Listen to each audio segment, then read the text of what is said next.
Friends, welcome to my channel Paul tech help. आज मैं discuss करने वाला हूँ डेंगू फीवर के बारे में कि डेंगू फीवर कैसे होता है और इसके सिम्टम्स क्या होते हैं, इसके इलाज क्या होते हैं। यानी कि आपको मैं बता दूं कि इसके जो लक्षण होते हैं, सिम्टम्स, वो क्या होते हैं और इसके ट्रीटमेंट के बारे में आज डिस्कस करेंगे। तो चलिए दोस्तों स्टार्ट करते हैं इस डेंगू फीवर के बारे में। तो सबसे पहले मैं यहाँ पे आप लोग को बता दूं कि इसके कॉजेज क्या होते हैं, यानी इसके कारण क्या होते हैं, किसके कारण ये जो फीवर है वो आदमी को होता है। तो सबसे पहले यहाँ पे मैं बता दूं क्या होता है।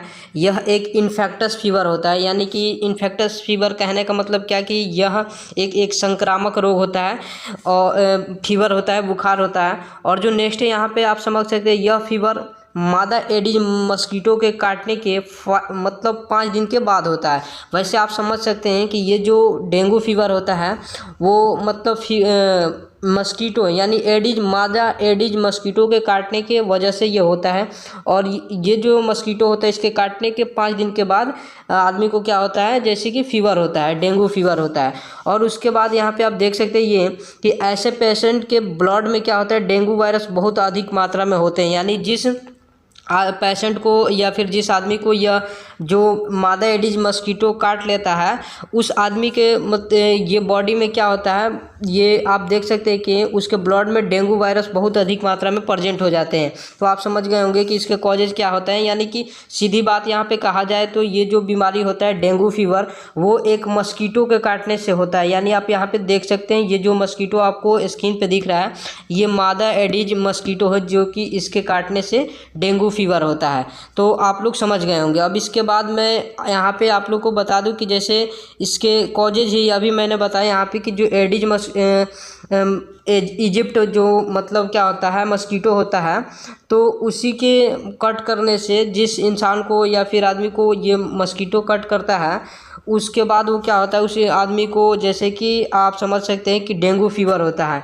और ये जो डेंगू फीवर होता है ये कि इन्फेक्टस फीवर होता है, जो कि ये बहुत ही एक तरह से ख़तरनाक फीवर होता है। इससे क्या होता है, इंसान की मौत भी हो जाती है। बहुत अगर ट्रीटमेंट सही टाइम पे ट्रीटमेंट ना हो तो इस इंसान की मौत भी हो सकती है। तो आप समझ गए होंगे इस फीवर के बारे में।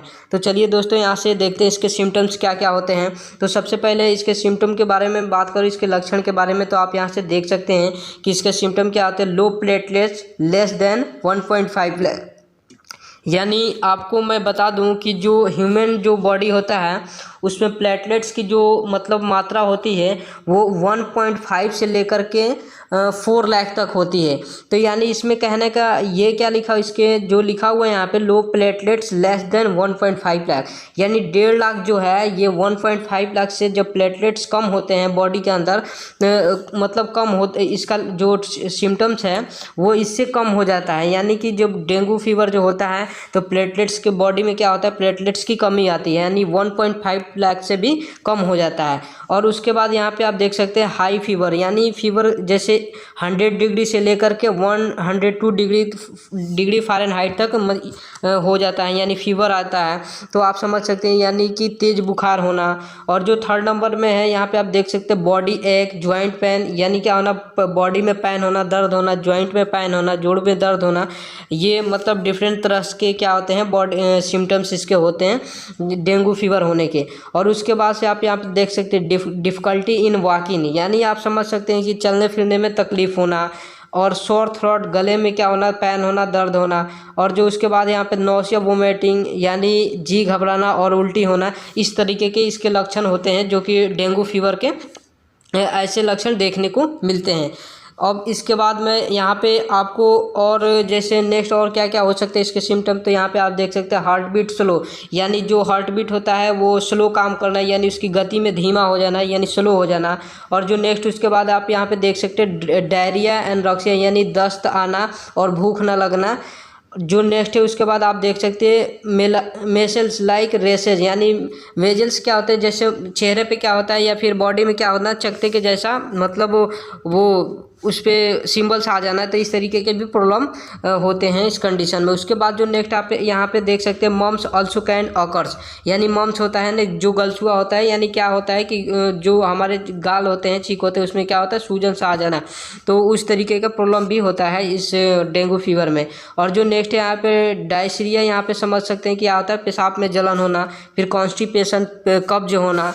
यहाँ पे आप फोटोफोबिया, यानी क्या होता है, प्रकाश से डर लगना, यानी जो जिस आदमी को क्या होता है, ये डेंगू फीवर हो जाता है जिस पेशेंट को वहाँ पे, तो उसे ये डिफरेंट टाइप्स के उसके अंदर ये लक्षण देखने को मिलते हैं, उसके अंदर ये सिम्टम्स देखने को। जैसे यहाँ पे फोटोफोबिया यानी प्रकाश से डर लगना, यानी ज़्यादा तेज लाइट देखना, तो उससे क्या होता है, डर जाना। तो ये डिफरेंट टाइप्स के इसके लक्षण है जो कि पेशेंट के अंदर देखने को मिलते हैं, जिसे डेंगू फीवर हो गया रहता है। तो अब यहाँ से इसके ट्रीटमेंट के बारे में मैं बता दूं, तो यहाँ से आप समझ सकते हैं कि इसके ट्रीटमेंट के बारे में सबसे पहले यहाँ पे मैं बात करूँगा फीवर रिड्यूसेज, यानी बुखार को कम करने के लिए। जो डेंगू फीवर होता है, बुखार होता है, तो उस कंडीशन फीवर को कम करने के लिए टैबलेट जैसे कालपोल टैबलेट का यूज करना चाहिए। इसके जो इंग्रेडिएंट जो होते हैं, कंपोजिशन पैरासीटामोल 500 mg का होता है, जो कि मतलब इसका यूज आवश्यकता अनुसार, यानी जब इसकी ज़रूरत हो तब इस टैबलेट का यूज करना चाहिए। तो आप समझ सकते हैं कि जो फीवर को रिड्यूस करने के लिए टैबलेट कालपोल आप दे सकते हैं, ठीक है।